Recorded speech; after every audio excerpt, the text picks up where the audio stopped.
Palakkad Pothundi ഇരട്ടക്കൊലപാതക case പ്രതി ചെന്താമരയുടെ ശിക്ഷാവിധി ഇന്നുണ്ടാകും. പ്രതിക്ക് വധശിക്ഷ നൽകണം എന്നുള്ളതാണ് പ്രോസിക്യൂഷന്റെ ആവശ്യം. ചെന്താമര കുറ്റക്കാരനാണെന്ന് കോടതി കഴിഞ്ഞ ദിവസം കണ്ടെത്തിയിരുന്നു. പാലക്കാട് അഡീഷണൽ ജില്ലാ സെഷൻസ് കോടതിയാണ് കേസിൽ വിധി പറയുക. 2025 ജനുവരി 27-നാണ് നെന്മാറ സ്വദേശികളായ സുധാകരനെയും അമ്മ ലക്ഷ്മിയെയും ചെന്താമര ക്രൂരമായി വെട്ടിക്കൊന്നത്. ശരത്ത് അസിസ്റ്റ് ചേരുന്നു. ശരത്ത്, കഴിഞ്ഞ ദിവസമടക്കം കോടതിയിൽ വെല്ലുവിളിക്കുന്ന പ്രതിയെയാണ് കണ്ടത്. ഇനിയും കൊല്ലും, തൂക്കിക്കൊന്നോളൂ എന്ന് പറയുന്ന പ്രതിയെയാണ് കണ്ടത്.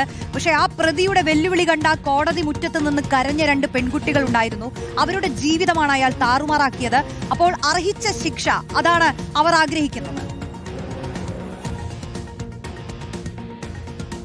തീർച്ചയായും റോഷ്നി, അതായത് നമുക്കറിയാം ഏറെ ഞെട്ടിച്ച, അല്ലെങ്കിൽ കേരളത്തിൽ ഒന്നടങ്കം ഞെട്ടിച്ചൊരു കൊലപാതകങ്ങളൊന്നായിരുന്നു പോത്തുണ്ടി കൊലപാതക കേസ്.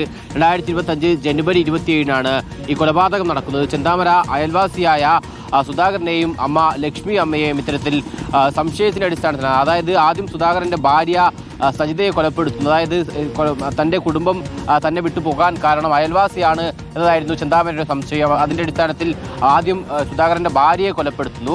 ഈ കേസിൽ തന്നെ ഇരട്ട ജീവപര്യന്തം നേരിട്ട സമയത്ത്, ജാമ്യത്തിലിറങ്ങിയ സമയത്താണ് ഇത്തരത്തിൽ വീട്ടിലെത്തി ഈ സുധാകരനെയും അമ്മ ലക്ഷ്മിയെയും കൊലപ്പെടുത്തുകയും ചെയ്തത്. എന്തായാലും വളരെ ഞെട്ടിച്ച കൊലപാതകമായിരുന്നു. ഇപ്പോഴും ഭീഷണി നിലനിൽക്കുന്നുണ്ട് എന്നുള്ളതാണ് സുധാകരന്റെ മക്കളടക്കം ആവർത്തിച്ചു പറയുന്നത്. അതുകൊണ്ട് തന്നെ ഈ ചെന്താമരയ്ക്ക് ജാമ്യം അനുവദിക്കരുത് എന്നുള്ളത് കുടുംബം ഒന്നടങ്കം കോടതിയെ കൂടി അറിയിക്കുകയും ചെയ്തിട്ടുണ്ട്. എന്തായാലും കേസിൽ കഴിഞ്ഞ ദിവസം കോടതി കേസ് പരിഗണിച്ച സമയത്ത് പോലും ചെന്താമരയുടെ ഭാഗത്തു നിന്ന് വളരെ മോശം രീതി, അതായത് കോടതിയെ പോലും വെല്ലുവിളിക്കുന്ന രീതിയിൽ തന്നെ തൂക്കിക്കൊന്നോളൂ എന്ന തരത്തിലൊക്കെ തന്നെ കോടതിയിൽ വെല്ലുവിളി നടത്തുന്നതൊക്കെ തന്നെ കണ്ടതാണ്. എന്തായാലും ഇതിൽ കേസിലൊക്കെ തന്നെ വാദം പൂർത്തിയായതാണ്. ഇന്നിപ്പോൾ അന്തിമവാദം കൂടി കോടതി കേൾക്കും. അതിനുശേഷം ഇന്ന് വിധി പ്രഖ്യാപിക്കും എന്നുള്ളതാണ് മനസ്സിലാക്കുന്നത്. എന്തായാലും ചെന്താമര കുറ്റക്കാരനാണെന്നുള്ള കാര്യം നേരത്തെ പാലക്കാട് അഡീഷണൽ സെഷൻസ് കോടതി കണ്ടെത്തിയതാണ്.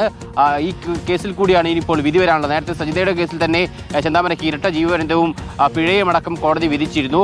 ഇതേ കോടതി തന്നെയാണ് ഇന്നിപ്പോൾ ഈ ലക്ഷ്മിയുടെയും ഒപ്പം സുധാകരന്റെയും കൊലപാതകത്തിലും വിധി പറയാനിരിക്കുന്നത്. ഇതൊക്കെ പരിഗണിച്ചുള്ള കടുത്ത ശിക്ഷയ്ക്കുള്ള സാധ്യതയുണ്ട്. എന്തായാലും വധശിക്ഷ പോലെയുള്ള കടുത്ത ശിക്ഷ നൽകണമെന്നുള്ളതാണ് ഈ കൊല്ലപ്പെട്ട സുധാകരന്റെ കുടുംബത്തിന്റെ പ്രധാന ആവശ്യം.